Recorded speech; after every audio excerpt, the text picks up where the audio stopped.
अस्सलाम वालेकुम। Drama cell बस तेरा साथ हो, जिसमें आप लोगों ने देखा कि अनस ने आंसा को कंप्लेन करने से मना किया था, इसलिए वो अनस से नाराज हो गई। वो तो अनस से बात भी नहीं कर रही थी। अगली किस्त में आप लोग देखेंगे कि अनस आंसा को मनाने की कोशिश करता है।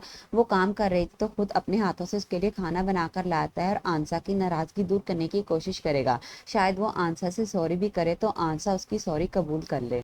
उधर शहरीन, जो शायद अपनी वालदा को बताए बगैर फहाम के साथ लंच करने का प्लान करेगी, फहाम उसे किसी रेस्टोरेंट में लेकर जाने के बजाय होटल में ले गया। ये सब देखकर शहरीन बहुत हैरान होती है। वो फहाम से कहती है कि आप मुझे यहाँ क्यों ले आए, तो शायद फहाम आगे से कह दे कि मैंने तुम्हारे लिए कोई सरप्राइज रखा है। शहरीन को उसके साथ जाते हुए डर लग रहा था, लेकिन वो फिर भी उसके साथ होटल के रूम में चली जाएगी। उसी होटल में शयान भी किसी काम से गया था। वो उन दोनों को एक साथ देख लेता है और फौरन घर जाकर अपनी वालदा से कहता है कि आपको पता है आपकी बेटी इस वक्त कहाँ है और क्या कर रही है। ये सुनकर शाहज़ा बेगम परेशानी से पूछती हैं कि क्या मतलब है तुम्हारी बात का, कहाँ है शहरी।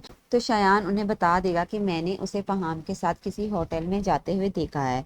इतने में मुरसलीन साहब भी कमरे में आ गए। वो भी सब सुन लेते हैं। वो शयान को लेकर उसी होटल में जाएंगे जहां फहाम शहरीन को लेकर गया था। उधर फहाम, जिसने होटल के कमरे में लंच का काफी अच्छा इंतजाम करवाया था, जिसे देखकर शहरीन को खुशी भी होती है, लेकिन उसका दिल काफी घबरा रहा था।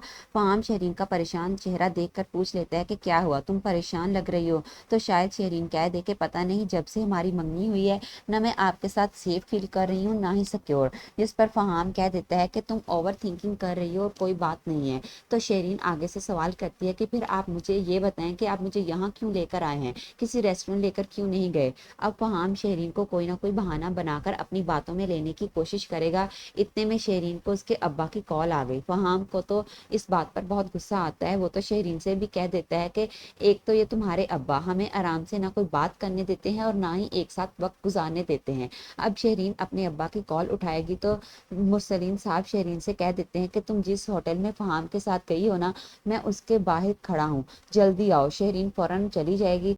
शहरीन के इस तरह चले जाने पर फहाम को बहुत गुस्सा आता है। अब की बार फिर से शहरीन को उसके बाप ने फहाम के बिछाए हुए जाल से बचा लिया, लेकिन आखिर कब तक वो बचाते रहेंगे। एक ना एक दिन तो फहाम भी अपने मकसद में कामयाब हो ही जाएगा।